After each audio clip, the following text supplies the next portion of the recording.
Hello there, everybody. Welcome to another Chem Complete lecture.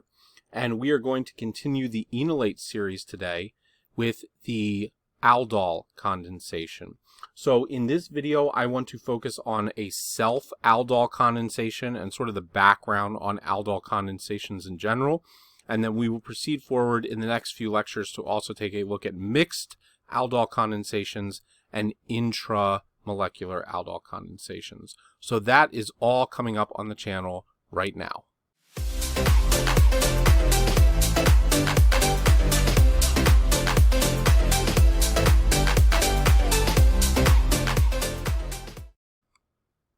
All right, thank you so much for tuning in and choosing us as your learning channel today. Reminder to go to chemcomplete.com and check out all the useful guides that we have there. It's a great way of supporting the channel. We also have a ton of free resources over there. So chemcomplete.com, check it out. All right, the aldol condensation. So the root word here, al, is coming from aldehyde, and the ol is coming from the alcohol. So when this was originally discovered, it was the use of an aldehyde, and the aldehyde would form an enolate and then would attack another version of itself in order to produce the product. So what we have here is a simple aldehyde, acetaldehyde, and we can utilize this with a base. And hydroxide is a good base to use for this. So what we're going to do in the first step is we are going to create the enolate that would form. So I would expect that I get the following, and obviously this has a resonance form where we could create the double bond between the carbons, and the negative charge could go on the oxygen, which would be the major contributor. But here's our enolate, and then what is going to occur here is that this enolate will attack another version of the aldehyde that was present. So we get another acetaldehyde group. And keep in mind that when you are working with this, this is partially positive and this is partially negative.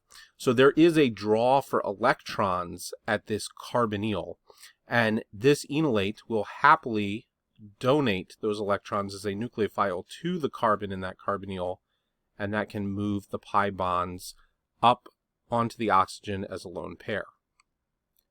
So what do we get as a result from that? Well, if you come down, what you see is that the aldehyde portionality is still intact from the enolate, and that CH2 attacked and formed a new bond with the carbonyl associated with this aldehyde over here. So that's what this carbon is right here.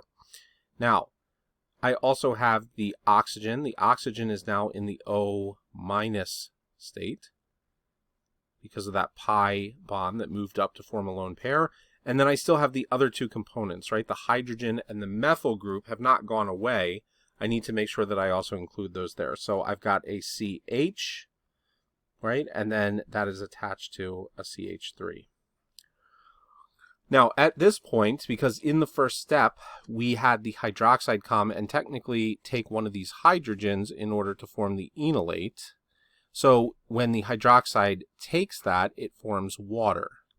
Okay, so whether you view it as the hydroxide was already aqueous to begin with, or you view it as the hydroxide making water, water is available here, and this alkoxide ion will come and grab one of the protons to regenerate the base, right? So as a result, what we end up with, if we take a look at the final compound here, is that we get an aldehyde,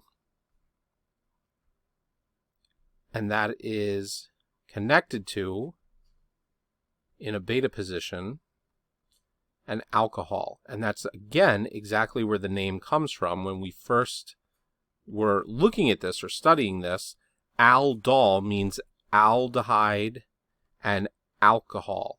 And that is where the name aldol comes from, aldol condensation. Now, the term condensation, because we don't call many reactions condensations, has to do with the loss of water. So if this reaction is subjected to any amount of heating, even really at room temperature, it can kind of proceed to do this, you will get a dehydration process. Okay, so what will end up happening is that you have, again, the aldehyde portionality. And now this CH2, I'm going to draw out these hydrogens, okay, in order to kind of help show mechanistically what's going on here. So I've got the CH, the CH3, and then I still have the OH. Now in this case, OH is going to be the leaving group. And generally, hydroxide is not going to make a good leaving group. It's too strong a base. However, there's a couple of things here driving this. Number one, hydroxide is already present in solution, and it has regenerated itself sort of as a catalyst here. And so if it's already present and in solution, it's a lot easier for this to come off versus if we were in some generic SN2 type of solvent or something like that. So the hydroxide can come off here, but one of the other main factors kicking the hydroxide off is during this elimination process, we will continue to conjugate the compound. So p orbital conjugation is going to be present here because this carbonyl will then be in a single, double, single pattern with the overlap for the p orbitals here, the pi bond that's going to form here. Okay, so what we can do is we can say, okay, hydroxide is going to come in, it's going to remove one of these hydrogens, this hydroxide will leave, and then these electrons will go to this carbon-carbon double bond.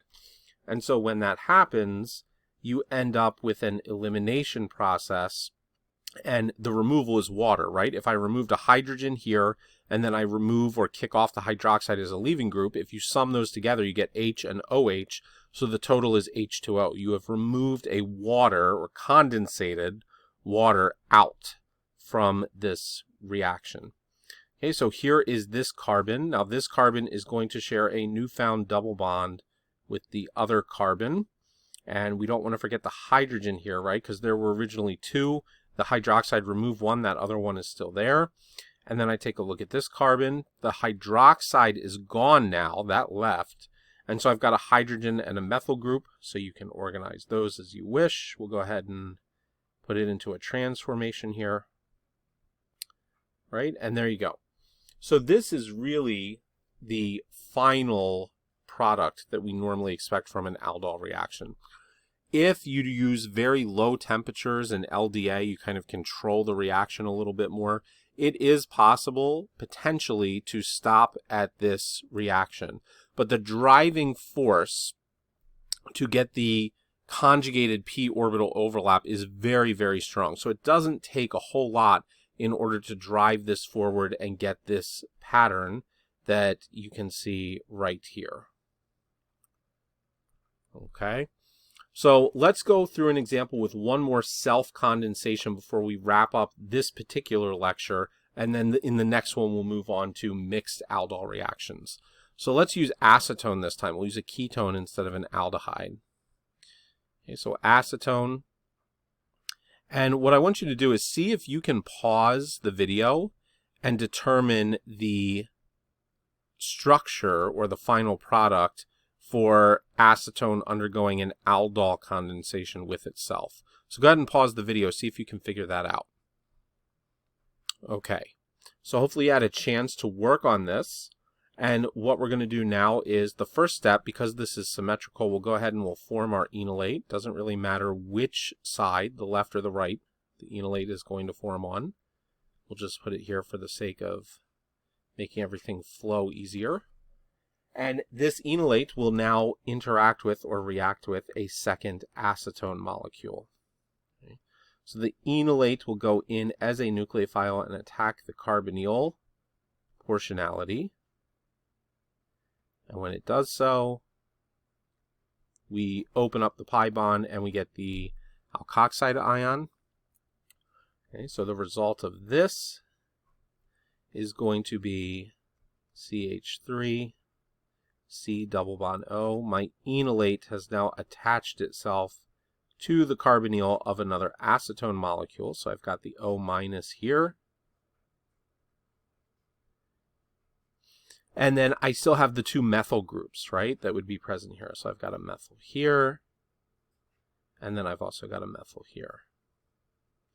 Okay, H2O, so this oxygen will come and grab to regenerate the hydroxide, right, this right here.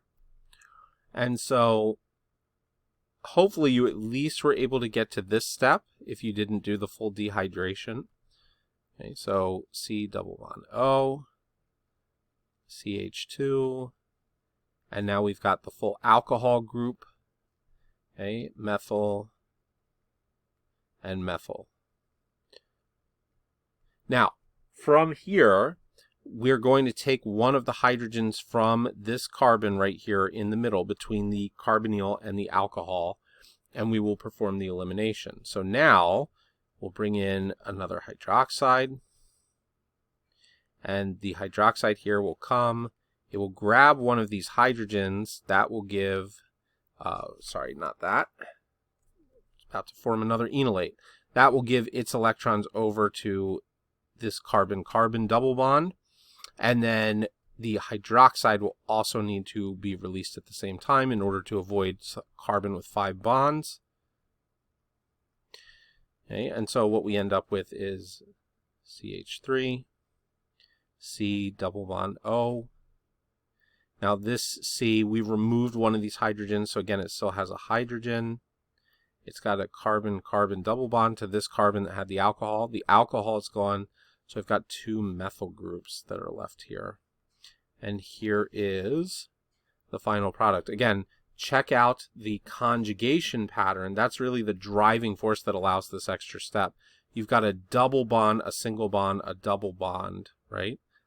And so that conjugation process, overlapping those p orbitals, increases the stability and is really a strong driving force forward for the condensation or the dehydration part of this reaction. So that is going to be it as far as self-aldols are concerned. Head over again to chemcomplete.com. You can sign up for all sorts of free resources over there, chemcomplete.com. Like, comment, subscribe, all that fun jazz. If you have a question, leave it in the comments. I will try to get back to you as soon as possible. And as always, I greatly appreciate the support that you guys show the channel. I will see you in the next lecture. Take care.